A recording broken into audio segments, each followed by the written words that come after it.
ജെംജി കിച്ചണിലേക്ക് എല്ലാവർക്കും വീണ്ടും സ്വാഗതം. ഇന്ന് നമുക്ക് പരിപ്പ് വട ഉണ്ടാക്കാം. അപ്പം ഞാനിവിടെ പരിപ്പ് വട ഉണ്ടാക്കാനായിട്ട് 250 ml കപ്പിന് 1 കപ്പ് പീസ് പരിപ്പാണ് എടുത്തിരിക്കുന്നത്. നമുക്ക് പരിപ്പ് വട ഉണ്ടാക്കാം. പീസ് പരിപ്പോ കടലപ്പരിപ്പോ ഏത് പരിപ്പ് വേണമെങ്കിലും ഉണ്ടാക്കാം. തൂരപ്പരിപ്പാണെങ്കിൽ പോലും ഉണ്ടാക്കാം. കടലപ്പരിപ്പാണെങ്കിൽ കുറച്ച് വലുപ്പം ഉണ്ടാകും. പീസ് പരിപ്പാകുമ്പോൾ അത്രയും വലുപ്പമില്ല. ഇത് സോക്ക് ചെയ്തെടുത്തപ്പോൾ ഇത്രയൊക്കെ വലുപ്പമുള്ളൂ. പക്ഷേ ഏറ്റവും ടേസ്റ്റ് പീസ് പരിപ്പാണ്. കടലപ്പരിപ്പെന്ന് പറഞ്ഞ ഒരു പരിപ്പിൻ്റെ ഒരു പച്ച ടേസ്റ്റ് ഉണ്ട്. പീസ് പരിപ്പും കൊണ്ട് പരിപ്പോട ഉണ്ടാക്കുമ്പോൾ നല്ലൊരു ടേസ്റ്റാണ്. പരിപ്പോട എന്ന് പറഞ്ഞാൽ നമ്മുടെ കേരളത്തിലുള്ളവിടെ ഏറ്റവും ഫേവറേറ്റ് ആയിട്ടുള്ള എല്ലാവരും കഴിച്ചിട്ടുള്ളൊരു വടയാണ് പരിപ്പ് വട. അത് നമുക്ക് വളരെ ഈസി ആയിട്ട് തയ്യാറാക്കുകയും ചെയ്യാം. 1 കപ്പ് പീസ് പരിപ്പെടുത്ത് കഴുകി 2 മണിക്കൂർ സോക്ക് ചെയ്തെടുത്തു. ഒരു 2 തൊട്ട് 3 മണിക്കൂർ വരെയൊക്കെ സോക്ക് ചെയ്തെടുത്താൽ മതി. പെട്ടെന്ന് ഇത് സോക്കായി കിട്ടും. ഇനി നമുക്കിതൊന്ന് അരച്ചെടുക്കണം.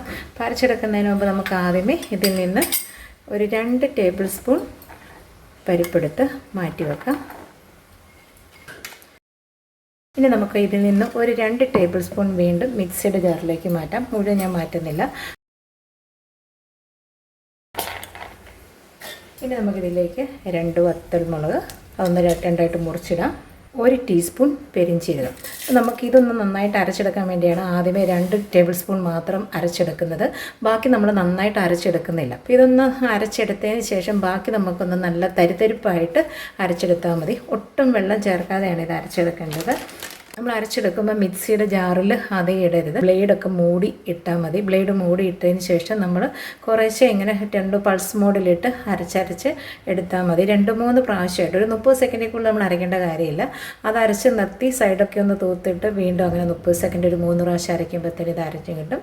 അപ്പോൾ അത് നമ്മുടെ മിക്സിയുടെ ഇതനുസരിച്ച് എത്ര പ്രാവശ്യം അരയ്ക്കണോ അത്രയും പ്രാവശ്യം നമ്മൾ തരിതരിപ്പായിട്ട് കിട്ടത്തക്ക രീതിയിൽ അരച്ചെടുക്കുക. അപ്പോൾ ആദ്യം ഇതൊന്ന് നമുക്ക് ഇച്ചിരി നന്നായിട്ട് അരയ്ക്കുക. ഈ 2 ടേബിൾ സ്പൂൺ മാത്രം ഞാൻ നന്നായിട്ട് അരയ്ക്കുകയാണ്. ഒട്ടും വെള്ളം ചേർക്കാതെയാണ് നമ്മൾ അവസാനം വരെ അരയ്ക്കുന്നത്. വെള്ളം ചേർത്ത് കഴിഞ്ഞാൽ നമ്മൾ പരിപ്പൊടി ഉണ്ടാക്കുമ്പോൾ അത് ഷേപ്പ് കിട്ടത്തില്ല, പൊടിഞ്ഞു പോകും. അപ്പോൾ നമുക്കിതൊന്ന് അരച്ചെടുക്കാം. അതൊന്ന് അരച്ചെടുത്തിട്ടുണ്ട്. അപ്പോൾ ഇത്ര അരയ്ക്കുമ്പോൾ തന്നെ ഇതുണ്ട് മുളകൊക്കെ ഒരു ചെറിയ പീസായിട്ട് കാണാനുണ്ട്. പെരിഞ്ചീരകത്തിൻ്റെ അതിൽ നല്ലൊരു ഫ്ലേവർ വരാൻ തുടങ്ങി. ഈ പെരിഞ്ചീരകം പരിപ്പൊടിക്ക് വളരെ നല്ല ടേസ്റ്റ് നൽകാം കേട്ടോ. എല്ലാവരും പെരിഞ്ചീരകം ചേർക്കാറില്ല, പക്ഷേ പെരിഞ്ചീരകം ചേർത്തുണ്ടാക്കുന്നതിനാണ് നല്ലൊരു ടേസ്റ്റ്. ബ്ലേഡ് മൂടി മുകളിലോട്ട് ഇടരുത്. ബ്ലേഡിൻ്റെ ഒപ്പമൊക്കെ ആണെങ്കിൽ നമുക്ക് അധികം അങ്ങ് അരഞ്ഞു പോകാതെ 2-3 പ്രാവശ്യമായിട്ട് അരച്ചെടുക്കത്തുള്ളൂ. ഇനി നമുക്കിതൊന്ന് തരിതരിപ്പായിട്ട് അരച്ചെടുക്കാം. അപ്പോൾ ഞാനിത് തരിതരിപ്പായിട്ട് അരച്ചെടുത്തിട്ടുണ്ട്. അരച്ചെടുക്കുന്ന സമയത്ത് ഇതെല്ലാം ഒരേപോലെ തരിതരിപ്പാണോന്നൊന്നുമില്ല.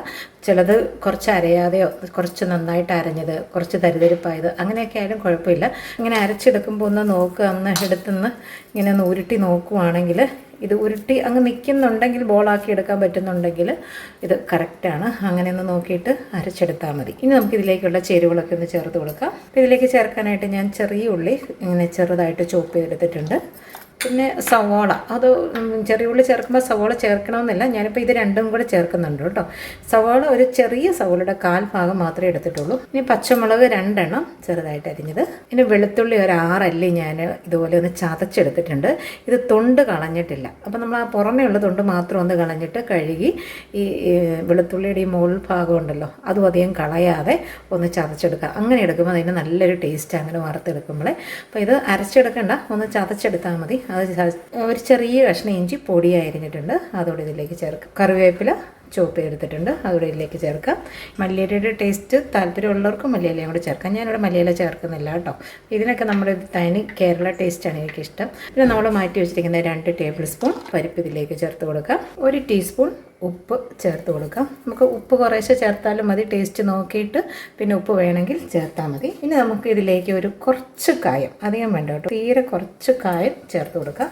കായം ഓപ്ഷണലാണ്. കായം വേണം നിർബന്ധമില്ല. പക്ഷേ കായം ചേർക്കുമ്പോൾ ആ പരിപ്പിൻ്റേതായ ഒരു ടേസ്റ്റ് ഉണ്ടല്ലോ, ഒരു പച്ച ടേസ്റ്റ്, അതങ്ങ് മാറിക്കിട്ടും. അപ്പോൾ ഞാനതുകൊണ്ട് കായം കൂടെ കുറച്ച് ചേർത്താണ് തയ്യാറാക്കുന്നത്. ഇനി നമുക്കിതെല്ലാം കൂടെ ഒന്ന് നന്നായിട്ട് മിക്സ് ചെയ്തെടുക്കാം.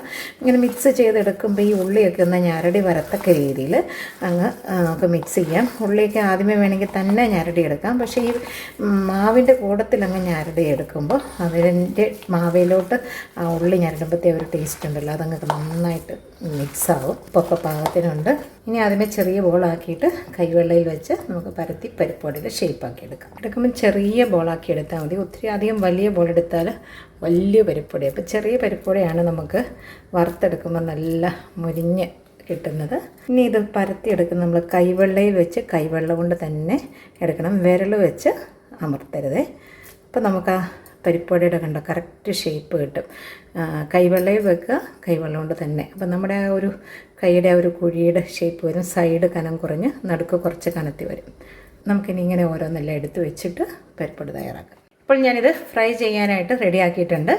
ഈ വലുപ്പത്തിൽ ഒരു 12 എണ്ണം കിട്ടിയിട്ടുണ്ട് കേട്ടോ. അപ്പം നമ്മൾ എടുക്കുന്ന ബോളിൻ്റെ വലുപ്പം അനുസരിച്ച് ഇതിൻ്റെ എണ്ണം കൂടുകയും കുറയുകയും ചെയ്യും. ആവറേജ് സൈസ് ഉണ്ടാക്കിയപ്പോൾ നമുക്കൊരു 12 എണ്ണം, ചെറിയ പരിപ്പോടെയാണെങ്കിൽ നമുക്കൊരു 15 16 എണ്ണമൊക്കെ ഉണ്ടാക്കാം. വലുതാണെങ്കിൽ ഒരു 8 എണ്ണമൊക്കെയാണ് ഉണ്ടാക്കാൻ പറ്റുന്നത്. ഇനി നമുക്കിത് എണ്ണ ചൂടാക്കി ഫ്രൈ ചെയ്തെടുക്കാം.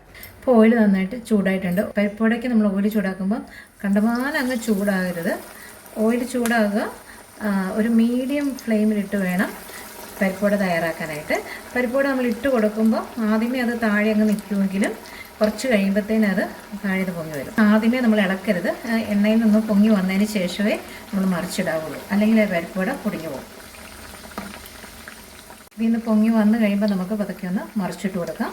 ഫ്ലെയിം കൂടുതലായാൽ പുറം കരിയുകയും ചെയ്യും, ഉള്ളു നന്നായിട്ട് വെന്ത് വരികയില്ല. ഫ്ലെയിം കുറവാണെങ്കിൽ പരിപ്പുവട കല്ലിച്ചിരിക്കും. മീഡിയം ഫ്ലെയിമിലിട്ട് ഫ്രൈ ചെയ്തെടുക്കാനായിട്ട് പ്രത്യേകം ശ്രദ്ധിക്കുക. അതിൻ്റെ ടെമ്പറേച്ചർ കറക്റ്റ് അല്ലെങ്കിൽ പരിപ്പുവട നമ്മൾ കഴിക്കുമ്പോൾ നല്ല മുരിഞ്ഞുള്ളത് കിട്ടത്തില്ല, അല്ലെങ്കിൽ ഉള്ളു വേകാതെ വരും, അല്ലെങ്കിൽ പുറം കരിഞ്ഞു വരും.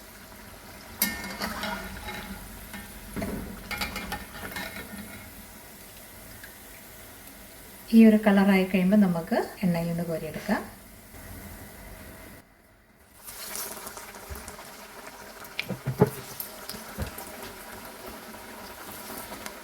കറുമുറ കഴിക്കാൻ പറ്റിയ നല്ല ചൂട് പരിപ്പുവട റെഡിയായിട്ടുണ്ട്.